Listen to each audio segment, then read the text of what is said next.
Qué bueno que están aquí, hermanos amados. Vamos a comenzar el día de hoy a disfrutar lo que la palabra de Dios nos invita a realizar.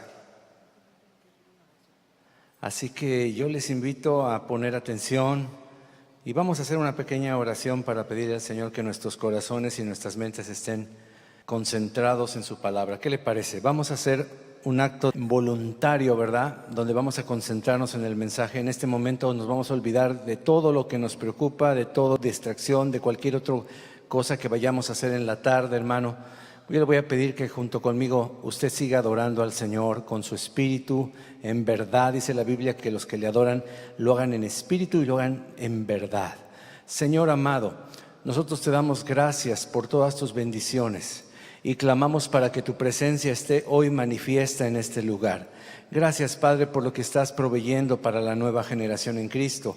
Gracias, Señor, que tú quieres ver a esta congregación crecer y crecer en el conocimiento del Hijo de Dios. Quieres que seamos ejemplos, Señor, para las personas que no te conocen. Quieres que, Padre, disfrutemos la dicha de ser salvos, Señor, la dicha de ser rescatado, restaurado y regenerado por tu Santo Espíritu. Padre, nosotros te damos honra, gloria y alabanza y pedimos que tu presencia se manifieste gloriosa en medio de nosotros. Sí, Señor, ponemos nuestra mente en ti, fijamos nuestros pensamientos en tu mensaje, en tu palabra.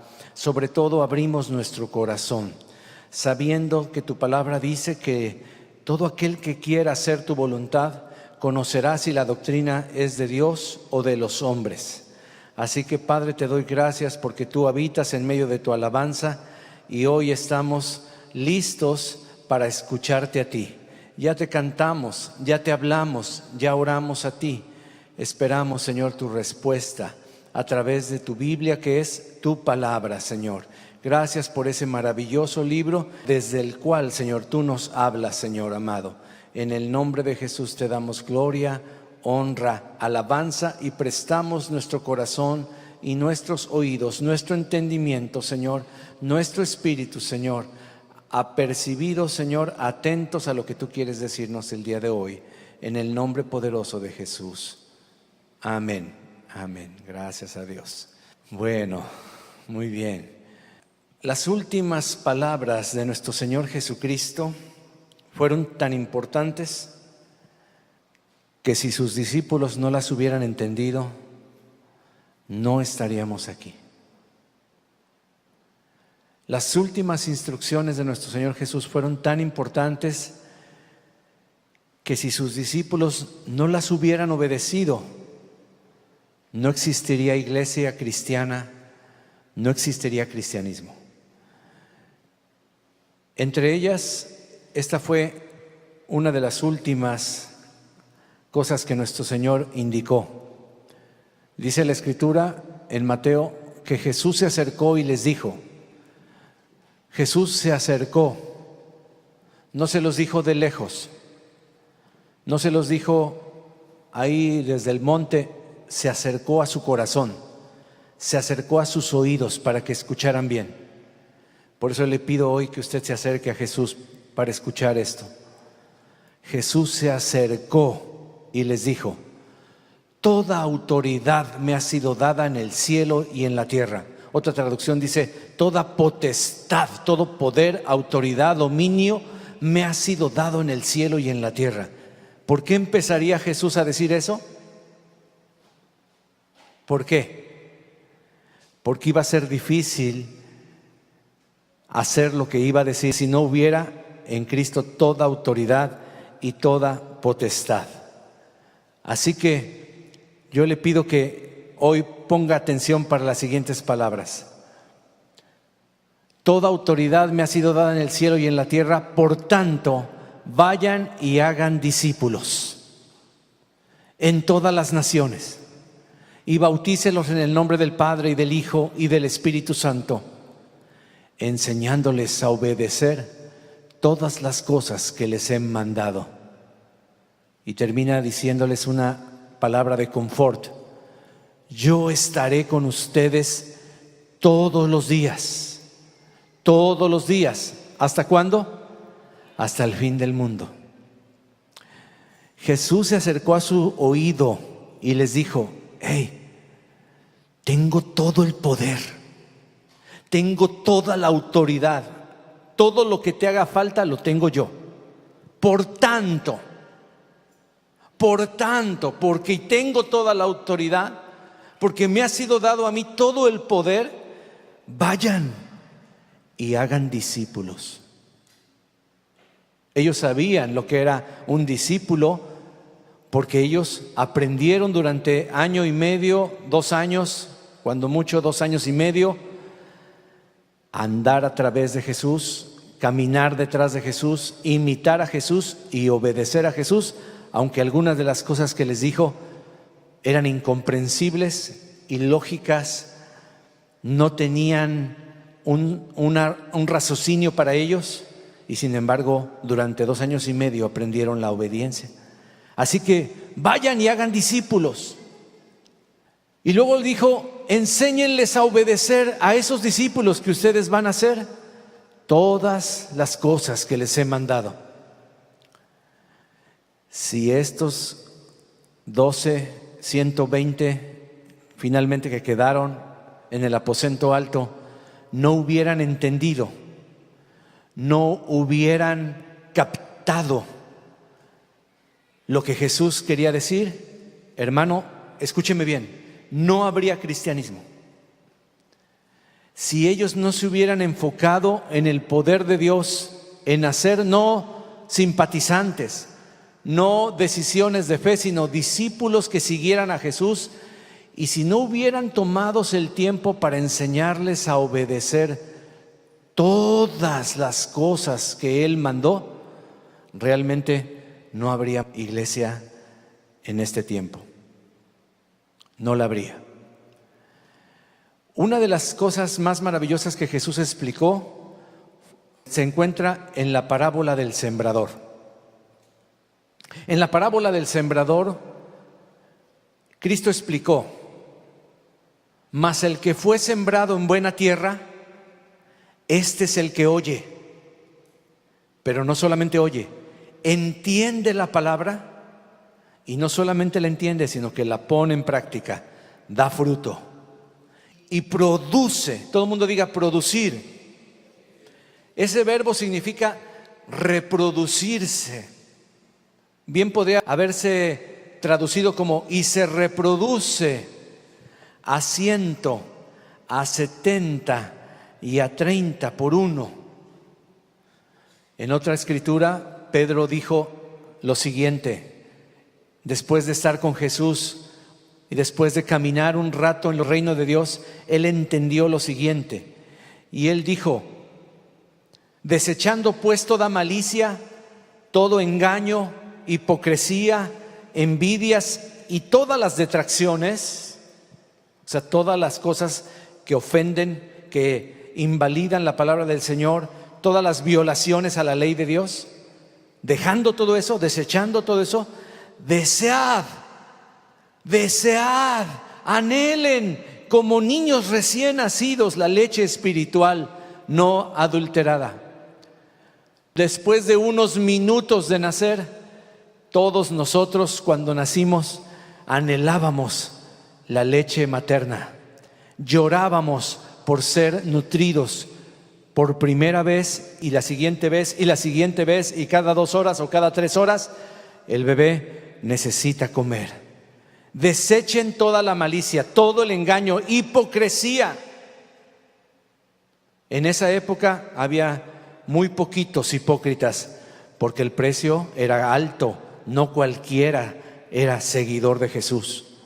Y decían como niños recién nacidos la leche espiritual, esa que no esté adulterada, porque hay leche espiritual adulterada. Imagínate que a un bebé le preparas su fórmula y en lugar de poner el agua correcta, pones otros ingredientes, o le pones más agua de la que debe ser, el niño se va a morir, no se va a alimentar. Tiene que ser la leche espiritual, pero la que no esté adulterada. Y el fruto es para que por ella crezcáis para salvación. Di conmigo: para que por ella crezcáis para salvación. O en español castellano: para que por ella crezca para mi salvación. Aquí la palabra salvación no se refiere a la salvación de entrar al cielo, se refiere al perfeccionamiento de la vida cristiana en nosotros. Crecer en la salvación significa crecer en todo lo que Dios ha plantado en nuestra vida y quiere que dé fruto. Si es que habéis gustado de la benignidad del Señor. Nadie puede crecer si no probó la gracia de Dios verdaderamente. Si tú no has nacido de nuevo, no puedes desear, no has nacido, tal vez estás todavía en el vientre, apenas vas a nacer, pero solo hasta que naces deseas la leche espiritual no adulterada, y solo hasta que naces en Cristo, día a día comienzas a crecer. Por eso hay un sí condicional: si es que habéis gustado la salvación, la benignidad, la gracia de Dios. Si no, es imposible que tú des fruto, imposible. Acuérdate lo que dice la parábola: el que fue sembrado en buena tierra. Tu corazón necesita estar preparado. Tu corazón necesitó haber sido movido, quebrado. Ustedes saben que para plantar primero hay que arar la tierra. Hay que desmoronar esas piedras que se hacen de la tierra. La semilla no puede echar raíces en una tierra dura. Necesita prepararse la tierra. ¿Cómo se prepara la tierra? Cuando otra persona comienza diligentemente a orar por tu vida. Cuando otro cristiano comienza diligentemente a tener carga por ti. Cuando te comienza a testificar. Cuando te comienza a decir las verdades y las virtudes de aquel que lo llamó de las tinieblas a su luz admirable. Cuando te empieza a presumir de Jesús.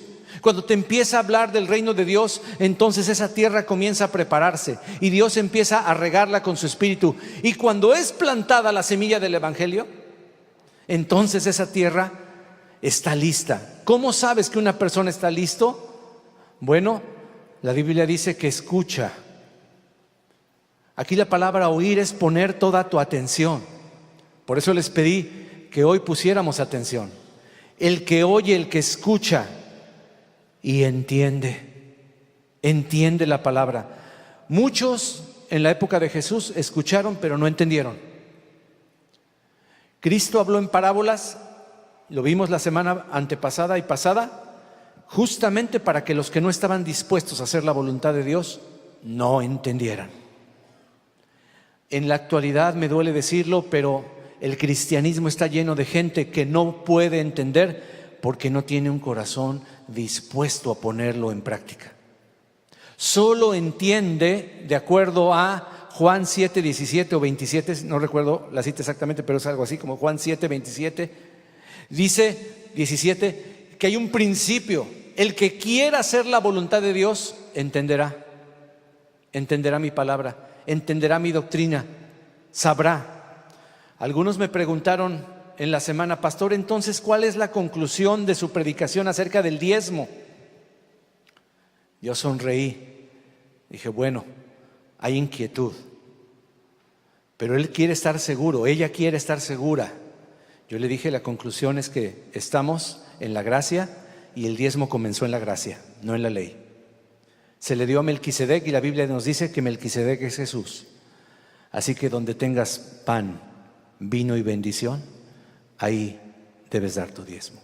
Conclusión: el diezmo sí está vigente. Segundo, el diezmo no es obligatorio, pero tiene una bendición para tu vida gigante. Yo jamás dejaré de diezmar más del diezmo porque, bueno, lo tengo que decir, pero yo doy más del diezmo. Y doy mi tiempo y doy muchas otras cosas que Dios me está requiriendo. Dios te va a poner en tu corazón. Pero sabes, si vas a ofrendar o vas a dar tu diezmo o más del diezmo, hazlo con alegría, hazlo con fe. Si no, no sirve. Y vimos un principio: que todo aquel que sea prosperado ofrende de acuerdo a su prosperidad. ¿Qué significa? Que si te ganas 30 millones de dólares y das $500 o $1,000, ¿será de acuerdo a tu prosperidad? ¿Será acorde a? ¿Qué harías si te ganaras la loto de California? ¿De verdad darías tu diezmo? Dice, sí, porque me quedo con los otros millones, ¿verdad? ¿Quién sabe? ¿Quién sabe? ¿Sabes que la gente que ha dicho siempre eso, cuando llegan a tener dinero, se vuelven otras personas completamente? Por eso la Escritura dice, no me des más de lo que yo necesito. No me des menos para que no ande hablando mal de ti, pero no me des más para que yo pervierta mi corazón y me aleje de ti. Dame lo que yo necesito. Así dice la Escritura. Pero ¿quiénes van a entender? Los que oyen, los que tienen un corazón preparado, una buena tierra, entienden la palabra. No hay necesidad de tanta explicación. Ahora, si tú quieres hacerle caso a otras versiones, yo te respeto, pero la Biblia entera se contesta a sí mismo. Me gustaría tener enfrente a todos los predicadores que hablan en contra de que el diezmo ya no es vigente, para con mucho amor decirles, vénganse, vamos a Génesis, vamos a Hebreos, y ahora sáqueme la conclusión. Porque tienes que pensar, pero ¿sabes qué? ¿Por qué no se entiende? Porque en el corazón hay avaricia. ¿Cómo vas a entender cuando tú lo que quieres es que te digan que mientras menos es mejor? No se puede, o sea, todos los mandamientos del Señor son hermosos para el que quiere obedecer la palabra del Señor. El que en su corazón no tiene, ni siquiera va a entender la palabra, ni siquiera va a entender la predicación, y por lo tanto no puede dar fruto. Pero la tierra buena da fruto y se reproduce, no se queda con su fruto. Estamos llamados a reproducirnos, hermano. Por eso dice 100 por 1, 30 por 1, o sea, tú eres el 1. Por lo menos hay 30 discípulos disponibles para ti, lo menos. Algunos dicen, ¿de veras será así cierto? Por lo menos hay 30, el que menos 30, el que tiene un poquito más de dones, que Dios lo capacitó más, va a producir en toda su vida por lo menos 60 iguales a él, 60 discípulos. Y habrá algunos privilegiados, gloria a Dios por ellos, que pueden producir 100 por 1, reproducirse, hacer discípulos, reproducirse, hacer discípulos. Por eso Pedro nos insta a desear la leche espiritual. ¿Cómo podemos llegar a ser verdaderos discípulos? Bueno, muy fácil.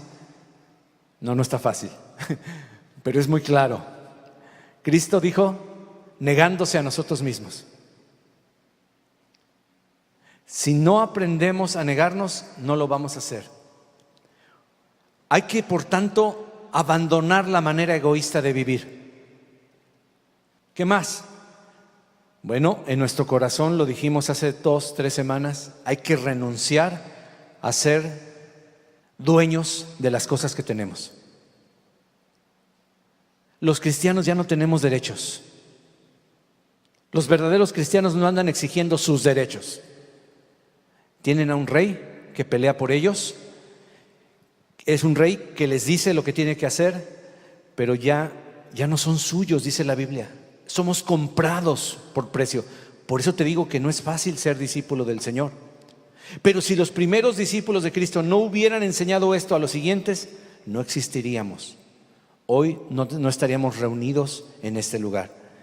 ¿Qué significa negarse a sí mismo? Olvidarse de hacer lo que uno le da la gana. Cuando uno se niega a sí mismo, los planes del Señor están primero que los tuyos. Tus prioridades son primero Dios y su reino y después todo lo demás. En segundo lugar, para ser un verdadero discípulo, Cristo dijo, tome su cruz cada día y sígame. Eso lo tienes que hacer voluntariamente. Eso no te lo puede imponer ninguna religión, ningún pastor, ninguna iglesia. Tomar voluntariamente tu cruz cada día es lo que hace que un discípulo esté dispuesto incluso a soportar dificultades. Nadie nos dijo que ser seguidor de Jesús es miel sobre hojuelas. Va a haber oposición, aún de los más cercanos a ti. Va a haber luchas. Va a haber momentos en donde tu fe va a ser probada. Y no te espantes, Dios está probándote así como vienen los exámenes cuando estás en la escuela. ¿A quién le gusta que el maestro llegue y diga, saquen su cuaderno, cierren sus libros, saquen su pluma, hay un examen sorpresa? Uy, Le da uno pánico, hermano. Yo empezaba a sudar, se me hacía nudo el estómago, pero yo sabía que si no había exámenes, yo no podía saber si sabía. Yo tengo que saber si realmente sé. ¿Cómo sabes si eres un vencedor? Hasta que tienes una guerra, hasta que tienes una lucha, hasta que tienes una tentación que vencer. No caigas en tentación, porque toda potestad le ha sido dada al que vive por los siglos de los siglos. Tu Señor tiene todo el poder. A lo mejor dices, ay, es que estoy cayendo. Pues levántate, pide ayuda. No hagas tu propia voluntad. Mantente tomando tu cruz. ¿Qué significa eso? Que un discípulo tiene que estar siempre dispuesto a morir. Cruz significa muerte. No estoy hablando de una muerte física, aunque ya vimos que sí es necesario estar dispuesto a morir. ¿Pero morir a qué? Morir a mis deseos, morir a mi agenda, morir a mi tiempo, ¿verdad? Mi. No, ya no es tuyo, es del Señor. Cuando yo me convertí, yo aprendí a seguirle, porque un discípulo número 3 es alguien que sigue a Jesús. Alguien que sigue. Ahora lo podemos entender mucho más porque en las redes sociales entendemos mucho ese concepto de seguir a alguien, ¿verdad? A ver, ¿a quién sigues? ¿Qué sucede cuando tú sigues a alguien en Twitter? Inmediatamente estás suscrito, tienes tu aplicación en el celular, en la computadora, en la tablet. Cualquier cosa que tuitea el que tú estás siguiendo aparece inmediatamente. Si eres un seguidor de Cristo, va a tuitear ahí la palabra, van a tuitear los versículos y tú vas a ver qué está haciendo, dónde anda. Twitter es un buen ejemplo porque está diseñada para seguir a una persona, no solamente en sus filosofías, en su manera de ser, sino saber dónde anda, qué hizo, qué comió, de qué color se vistió, de qué color son sus calcetines. Y tanta tontería como esa. Hermano, un seguidor de Jesús está atento a todo lo que postee su Señor Jesús. ¿Sí o no? ¿Qué significa seguirle? Hacer lo que Él manda.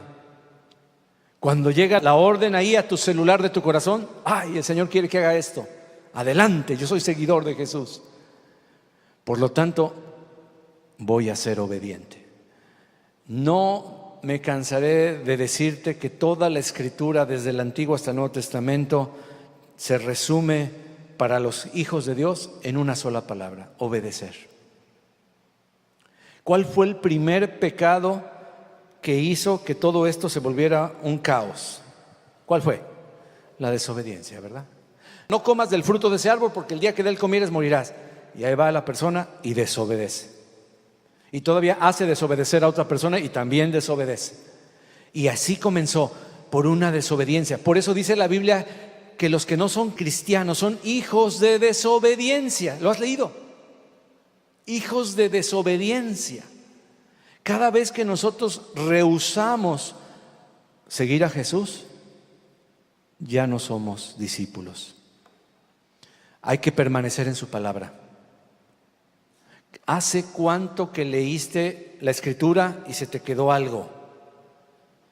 Yo pregunto, ¿de veras estás aplicando el método de la espada a todo lo que lees? Hay desobediencia. Tus pastores te están enseñando un método para sacar de la Biblia las verdades, y si no lo practicas, ¿qué es lo que hay? Desobediencia. Un discípulo permanece en su palabra, la palabra de su maestro, la palabra de su Señor. Amén. Que sus palabras permanezcan en nosotros, dice la Escritura. Si mis palabras permanecen en ustedes, pídanme todo lo que quieran. Hermano, hay bendición en la obediencia. Hay bendiciones que sobran, que abundan en la obediencia, si su palabra permanece en nosotros. Y por último, no quiero ir muy lejos, voy a ser breve este día. Para ser un discípulo hay que tener verdadero amor los unos por los otros. Mira, la Escritura lo declara así: nosotros sabemos que hemos pasado de muerte a vida. ¿Cómo? Porque cantamos cantos de alabanza, porque venimos a las reuniones de la iglesia, porque venimos los jueves al discipulado. No, nosotros sabemos que hemos pasado de muerte a vida en que amamos a los hermanos, porque el que no ama a su hermano permanece en muerte. No, yo sí lo amo. Sí, pero eres un impaciente con tu hermano, no lo amas. No, yo sí lo amo. Sí, pero lo estás juzgando, criticando, presionando. ¿Qué clase de amor es ese? Tenemos que autoevaluarnos. ¿De veras he pasado de muerte a vida o sigo cizañoso? O todavía cuando hablo la lengua sale dividida, ¿verdad? Por eso dicen algunos: ay, hermanito, hermanita, enróscate y vámonos. Después de un comentario de esos, ya sabes. Amados, amémonos unos a otros, porque el amor es de Dios. Todo aquel que ama es nacido de Dios. Verdaderamente es un hijo de Dios. Pero el que no ama no ha conocido a Dios, porque Dios es amor. El que ama conoce a Dios, es su hijo, ha nacido. Y dice el Señor Jesucristo en Juan 15:9: como el Padre me ha amado, así también yo os he amado. Él nos puso el ejemplo. Yo los he amado. Permanezcan en mi amor, no se separen de mi amor, por favor, no se vayan de mi amor. ¿Y cómo le hacemos, Jesús, para permanecer en tu amor? Muy sencillo, dice el Señor, que para muchos no es sencillo. Si guardareis mis mandamientos, híjole, permaneceréis en mi amor. Hoy cantamos cantos tan dulces, tantos tan maravillosos, donde le hablamos y le decimos de una manera directa o indirecta a Dios: te amo. Poderoso Dios, majestuoso, maravilloso eres tú. Padre, quiero estar en tu presencia. Hijo, obedece mis mandamientos y permanecerás en mi presencia, la presencia de mi amor. Te sentirás amado. Así como yo he guardado, obedecido los mandamientos de mi Padre, y por eso yo permanezco en su amor.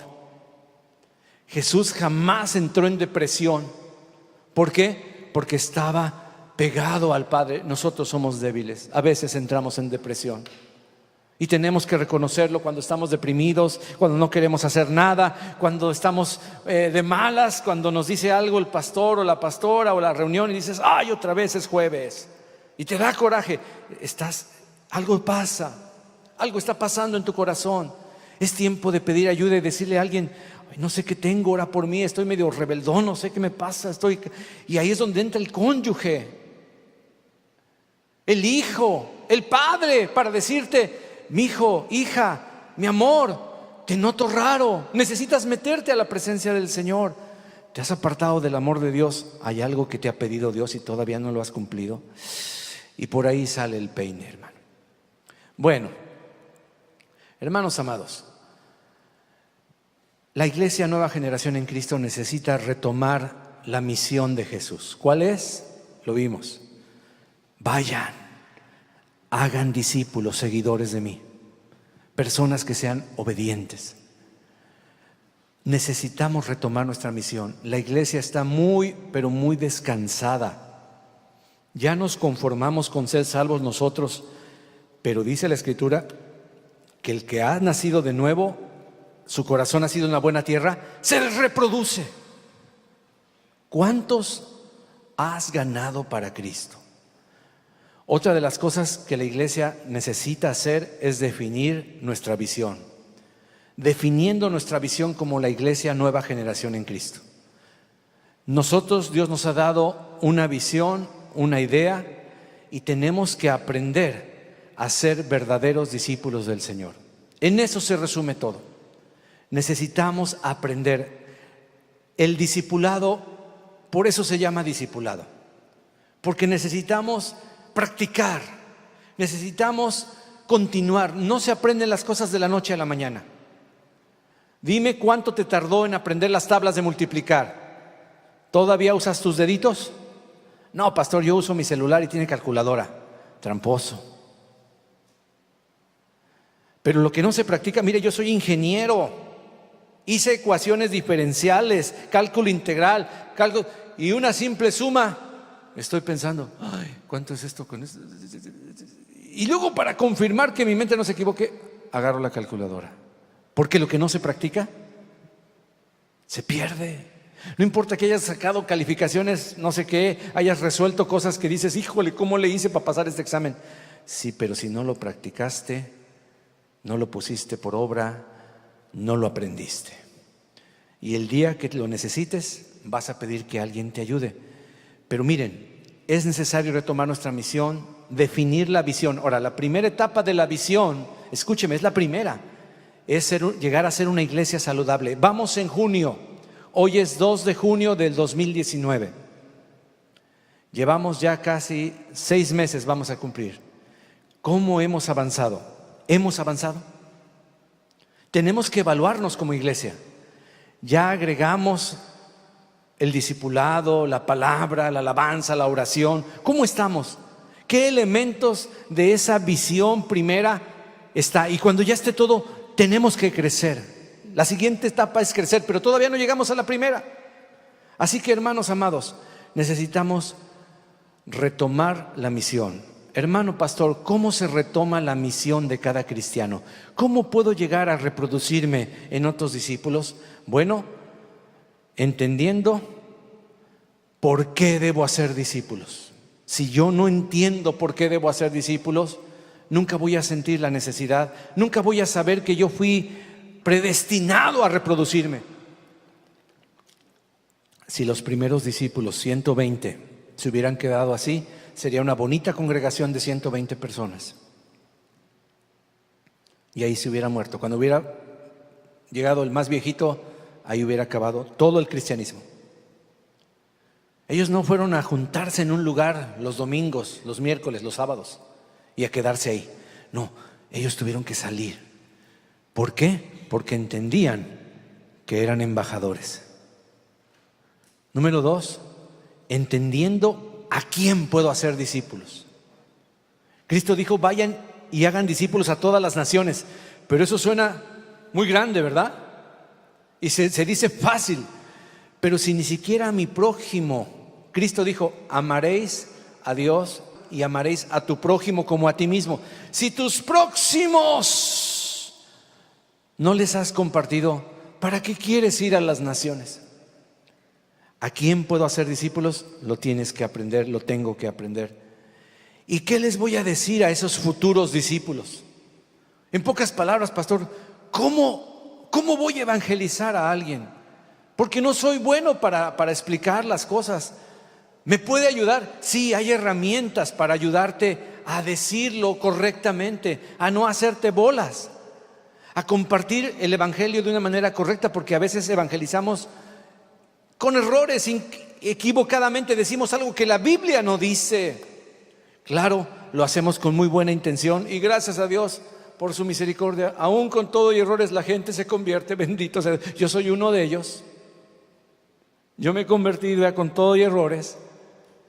Pero qué bonito es cuando tú aprendes el método de Jesús. Y otra cosa, ¿cuándo comenzar a ser discípulos? Si tú te pones las metas que Dios quiere para tu vida, te aseguro que tus temores se van a quitar. Hay muchos de nosotros que diferimos una situación y decimos, ay no, mejor después, es que, ay no sé, me da nervios hacer esto. Hay gente que no saca su licencia porque no quiere enfrentar el examen de manejo o no quiere reprobar 2 o 3 exámenes de teóricos y está difiriendo. ¿Y cuándo vas a hacer tu examen, mija? ¿Cuándo vas a hacer tu examen, mijo? Ay, uno de estos días, ya me estoy preparando. Hay miedo, hay temor, pero cuando tú te dispones y dices, sí, voy a poner esta meta, tal día sacas tu agenda, sacas tu celular, pones una alarma y dices, me tengo que preparar porque tal día yo voy a ir a presentar mi examen y voy a tener mi licencia. ¿Por qué debo hacer discípulos? ¿A quién debo hacer discípulos? ¿Qué puedo decirles correctamente? ¿Cuándo puedo comenzar a ser discípulos, pastor? Todo eso hay que aprenderlo. Después hay que aprender a ser discípulo. Y por eso tenemos el discipulado a corto plazo.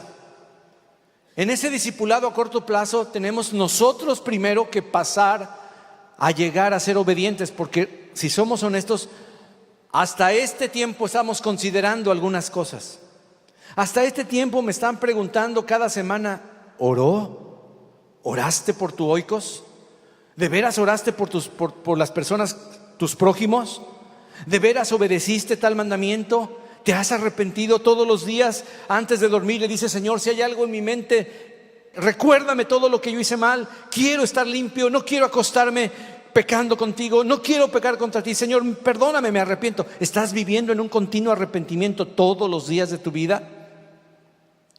¿Estás obedeciendo los mandamientos? Por eso necesitamos entrar todos a un discipulado de corto plazo, para que en esas reuniones de discipulado aprendamos el formato de los 3 tercios, donde se nos ayuda a practicar los mandamientos de Jesús. Hermanos, no pretendo que en un ratito cambie la congregación. No, se va a tardar un poquito.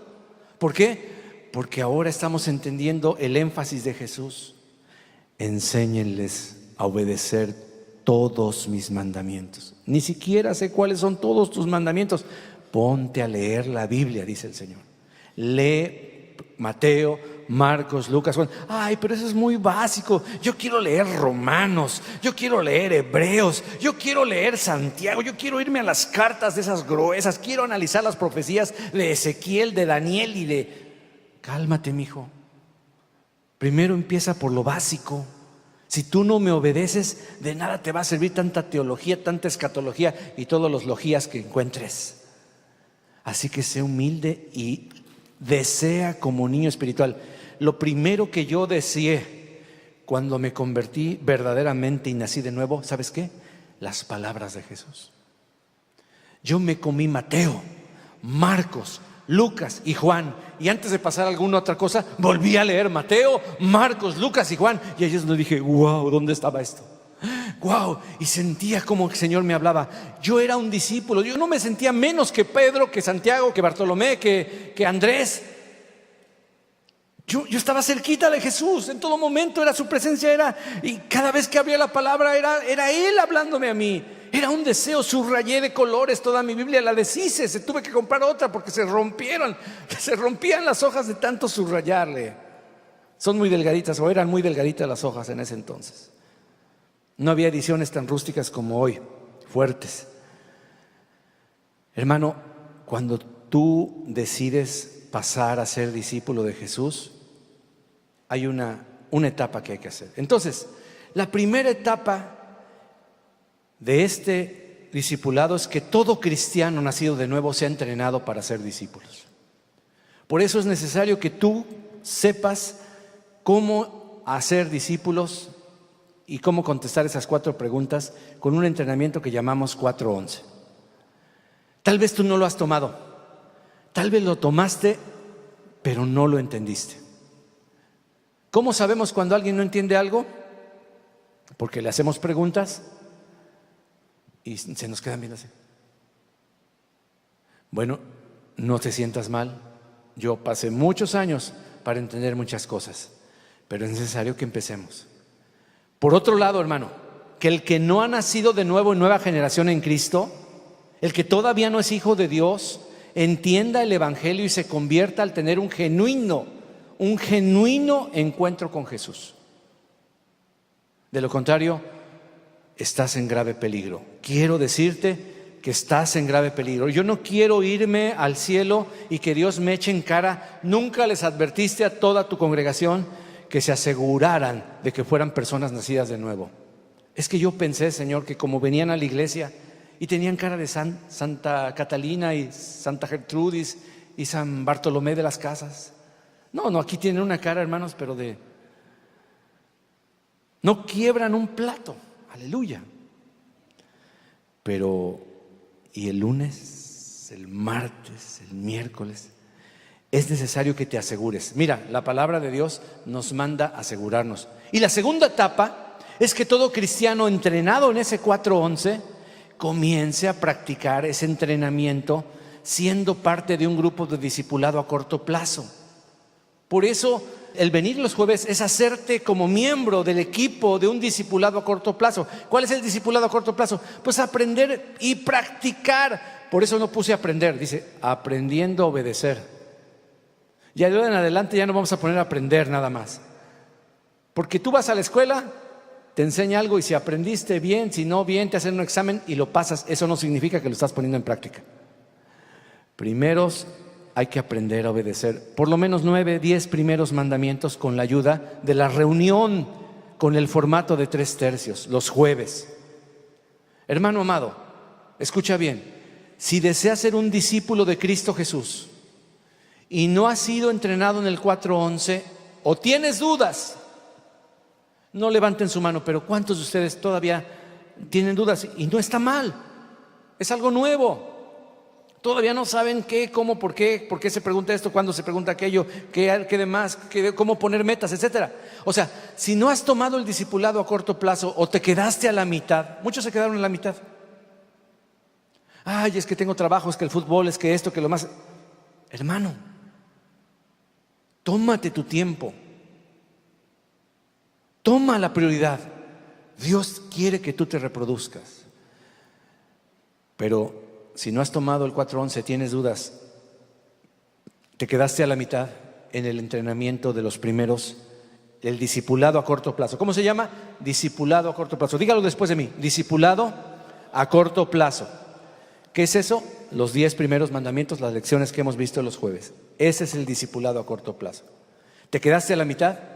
Si ya lo tomaste y ahora quieres facilitarlo, quieres tú ser el que lo enseñe a otros y así seguir practicando hasta ser un discípulo obediente, vente que aquí te vamos a dar la oportunidad. Pastor, yo quiero analizar con el método de la espada este mandamiento, quiero explorarlo y quiero ayudarle a los hermanos a descubrir. Órale, ponlo. No, yo quiero revisar las metas, pastor. Órale, revísalas. No, yo quiero saber cómo poner las metas. Pues ponlas. Vente, vamos a aprender a obedecer. Hermano, tenemos primero que ser discípulos para después hacer discípulos. Si no tienes claro cómo se desarrolla este formato, vente. Aunque tengas la hojita del pastor, no es fácil entenderla. Hay que practicarla. El método de la espada, pedir cuentas, establecer las metas, etcétera. Pero ven los jueves. A las 7:30 comenzamos a orar. Sin oración no hay nada. Amén. Sin oración no hay nada. Ahora, voy a terminar ya con esto. Tal vez tú estás aquí y no estás seguro de haber nacido de nuevo. Yo quiero testificarte brevemente que yo vivía en una depresión muy fuerte. Yo vivía alejado de Dios, no creía que Dios existiera y tenía 19 años en la religión cristiana. Me hablaban de la Biblia, sabía de memoria muchas historias y vivía triste, deprimido y con una incertidumbre del futuro impresionante. Como muchos de los jóvenes de esa época, huíamos con fantasías de todo tipo. Todavía no había videojuegos, pero había pornografía, había sueños, y yo huía de mi realidad con fantasías de todo tipo, sucias. Pero un bendito Viernes Santo de la Semana Santa, hace ya 37, 38 años, yo conocí a nuestro Señor Jesucristo verdaderamente. Alguien había preparado mi tierra con oración. Alguien había orado por mí por años, hasta que una vez la gracia de Dios me alcanzó y fue quitado el velo de mis ojos. Y cuando yo pude ver al verdadero Mesías, al Hijo de Dios, decidí seguirlo. No quería ser otra vez un cristiano de cada 8 días. Cada 8 decíamos en ese entonces. ¿Eres cristiano cada 8? ¿Cómo? ¿Cada 8 días? ¿O eres cristiano de a de veras? ¿Eres un seguidor?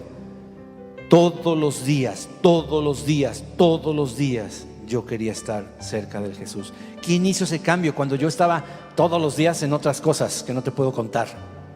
O estaba todos los días en otras ondas que no te puedo decir. Lo hizo el Señor Jesucristo. Es un milagro. Él cambió esa depresión en verdadera alegría. No fue gradual. No fue gradual. De la noche a la mañana. Yo me convertí un viernes. El sábado yo tenía alegría. El sábado había huido la depresión. Eran demonios en mi vida que me atormentaban. Pero el Señor me quitó eso y me dio gozo por vivir. Posteriormente yo encontré el propósito por el cual era yo salvo. ¿Cuándo lo encontré? Cuando aprendí que Dios me dio un don para componer música. Y a través de esa música comenzamos a predicar en las cárceles, en las ciudades, en la calle, afuera del metro. ustedes los que son del Distrito Federal, afuera de las estaciones del metro, ahí estábamos con una guitarra de madera. Ahí se doblaban en plena calle las rodillas de muchas personas. Hermanos, vimos cientos de personas doblar sus rodillas ahí afuera. La gente pasaba entre ellos y no les daba vergüenza. Ahí lloraban y le entregaban su vida a Cristo. Dios me dio un propósito y también paulatinamente fue limpiando mi mente. Eso sí, no fue de la noche a la mañana. Mi mente se había ensuciado mucho. Mis malos hábitos estaban ahí en la carne, pero yo quería vivir en el Espíritu. Y entonces día a día su palabra fue limpiándome, porque la Biblia dice que la palabra de Dios es como bálsamo, un limpio. Pero hubo un antes y hubo un después, mi hermano. Hubo un antes y hubo un después de Cristo. Si tú no has tenido un después, si tus afectos siguen siendo los mismos, si no has pasado la prueba de primera de Juan, quiero decirte que todavía no has conocido a Jesús y aún no le sigues, porque debe haber un antes y un después. Yo te pregunto esto con mucho respeto: ¿estás seguro que algo parecido te ha pasado, hermano de la nueva generación en Cristo? ¿Estás completamente seguro? Porque si no estás seguro, hoy puede ser el día de tu salvación. No te engañes, hoy puede ser el día de tu salvación. Si tú te arrepientes verdaderamente de tus pecados, hoy puede ser el día en que venga un antes y un después. Y déjame explicarte brevemente el mensaje del Evangelio. ¿Sabes cuál es el mensaje del Evangelio? Es profundo, pero si estás dispuesto, tu corazón lo vas a entender. Desde Adán y Eva, el ser humano ha desobedecido a Dios. Hemos pecado. Y este mundo está lleno de injusticia, de idolatría, de dolor, de tanta desigualdad. Y la gente trata de no enfrentarse con Jesús, de darle la vuelta y decir: espérame tantito, no te necesito, tengo la tecnología. Se meten en la tecnología para escapar de la realidad del mundo. Otros se meten en los deleites temporales del pecado y le dan vuelo a la hilacha, al fin que nadie me está viendo.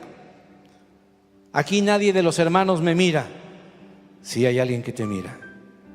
Otros trabajar, trabajar y trabajar para entonces tener todo lo que mi alma necesita y quiere. Y hasta que tengo eso por lo cual estoy trabajando, me siento un poquito en paz. Pero como eso no me llena, sigo y no hay límites para mi avaricia.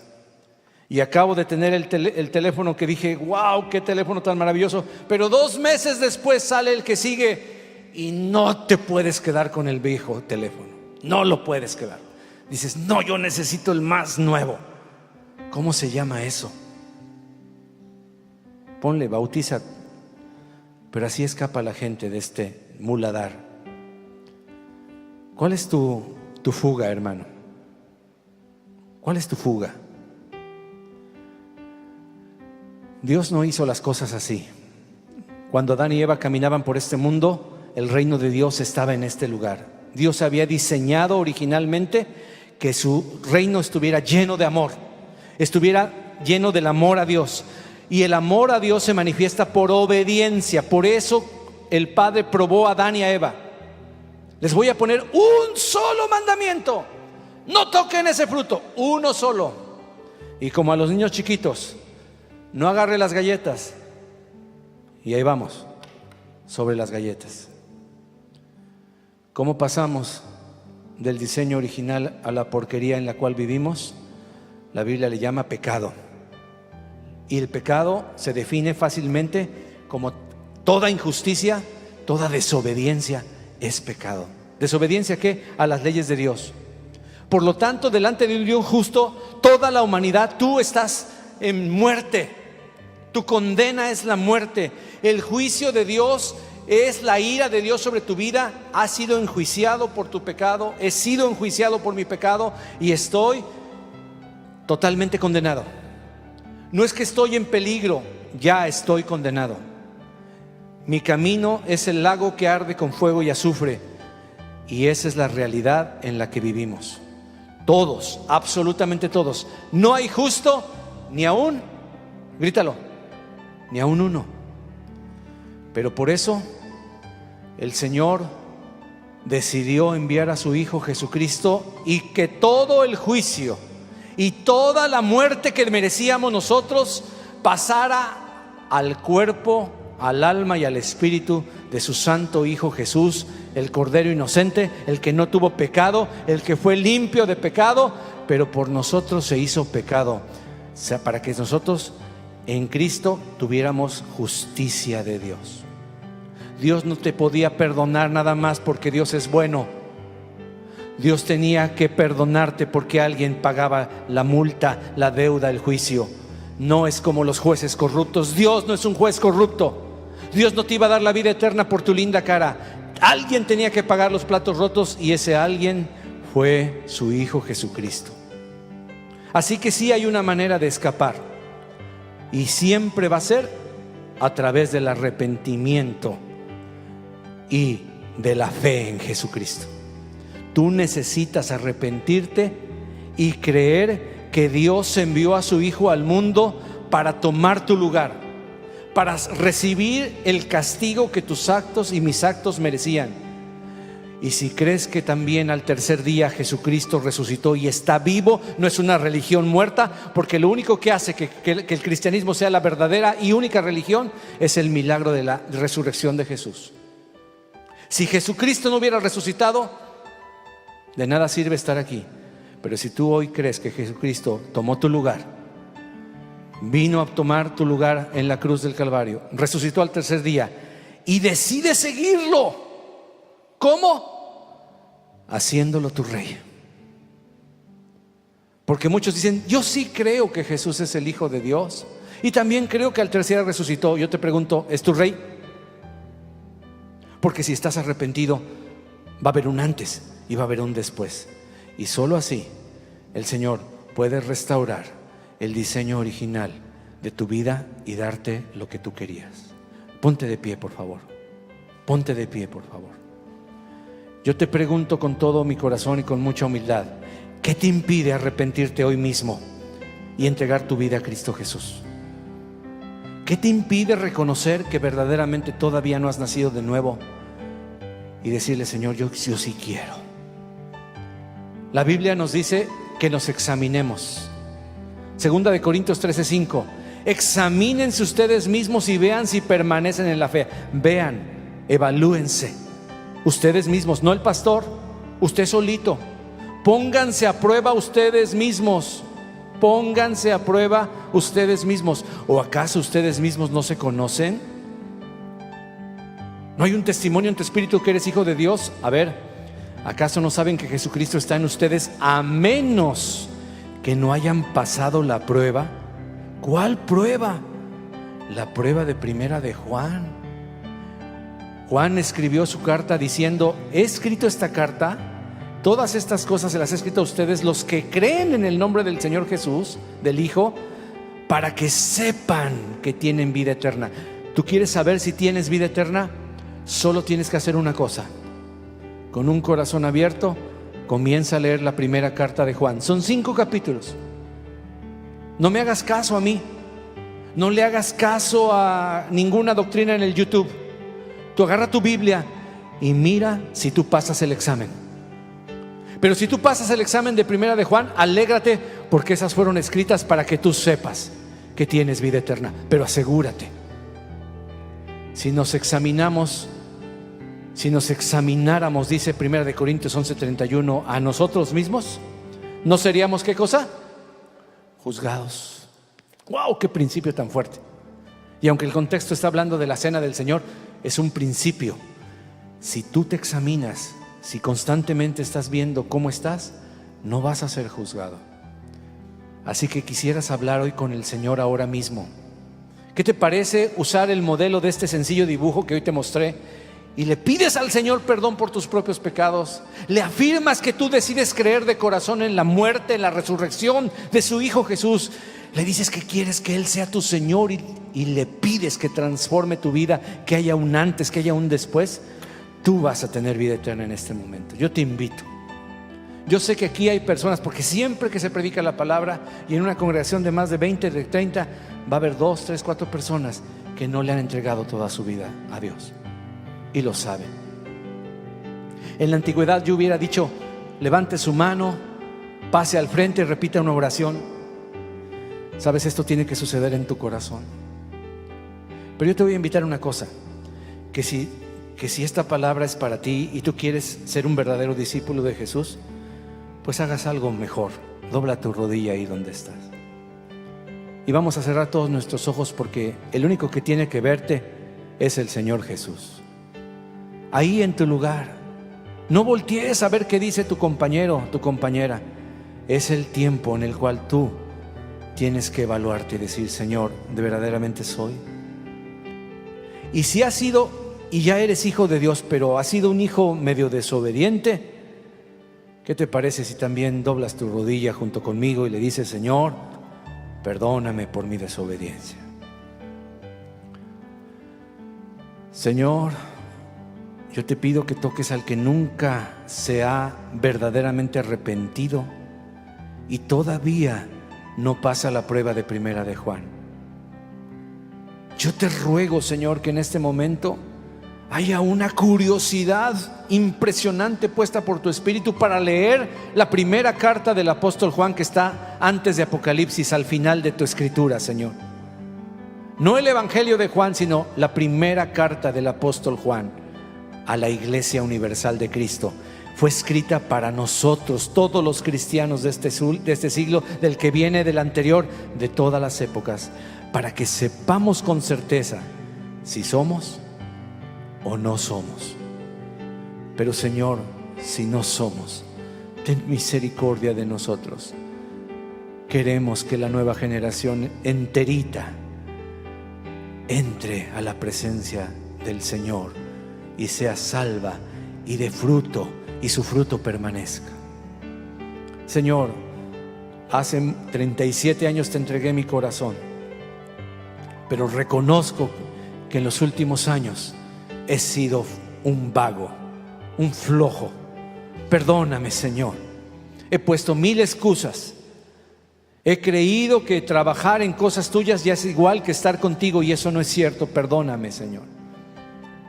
He creído que por tener un ministerio en los niños, en los adolescentes, en los jóvenes, en la alabanza, en la predicación, en la enseñanza, en el diaconado, ya eso me califica para ser un discípulo. Señor, perdóname. No. Hoy te pido, Señor, que esta pequeña y sencilla enseñanza hable al corazón de la nueva generación en Cristo. Gracias por aquellos que vienen en camino, reforzando las filas, porque tú estás añadiendo cada día a los que van a ser salvos. Cada día, Señor, en las casas estás ganando a otras personas. Señor, gracias por los nuevos discípulos que nos estás dando, Señor, y por los que vienen y los que vienen, porque cada uno de esos círculos que representa a mi prójimo, yo sé que muy pronto los veremos rendidos a tus pies. Pero yo me rindo a ti. Yo me rindo a ti. Dile conmigo: me rindo a ti, Señor. Sea hecha tu voluntad verdaderamente. Sea hecha tu voluntad verdaderamente sobre mi vida. Me rindo a ti. Me arrepiento, Señor. Quiero disfrutar a obedecerte. Que no sea una carga, que sea un deleite, Señor. No quiero perder mi primer amor. Si ya perdiste tu primer amor, dile: Señor, méteme al fuego, méteme al horno, caliéntame la tina, échale agua caliente nuevecita, porque ya me acostumbré, ya mi cuerpo se acostumbró a la temperatura, ya se enfrió el agua. Ponme un reto mayor, Señor, en el nombre de Jesús. Amén. La próxima semana nuestro hermano Samuel nos va a desafiar con un reto que él tomó hace muchos años. Le pido que venga con esa expectativa. Quiero ponerles unos videos la próxima semana. Pero hermano, hay más. En la vida cristiana hay más. Salude a su hermano, despídase con un ósculo santo.